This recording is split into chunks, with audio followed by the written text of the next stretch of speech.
कत्तलखाने बंद करण्यासाठी दिले जिल्हाधिकारी यांना निवेदन।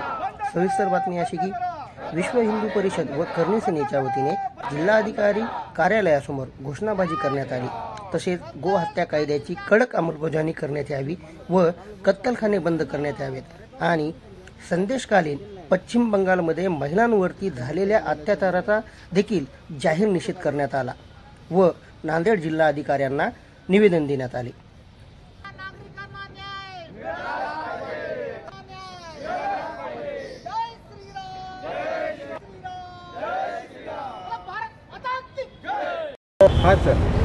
संदेशखाली बंगालमधल्या झालेल्या महिलांवर झालेल्या अत्याचाराच्या प्रकरणामध्ये शहाजा शेखला आता सीबीआयच्या ताब्यात द्या म्हटलं होतं, तर कोर्टाची अवमानना करून सीआयडीनं त्याला ताब्यात दिले नाही।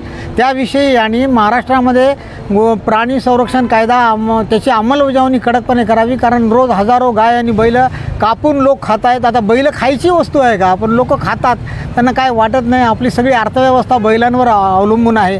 या प्रकरणामध्ये आज विश्व हिंदू परिषदेनं प्रांतभर देवगिरी प्रांतामध्ये सगळीकडे निवेदन देण्याचा कार्यक्रम ठरवून दिलेला होता। तो आम्ही आज कलेक्टर साहेबांना निवेदन देऊन पूर्ण केलेला आहे। जय श्रीराम।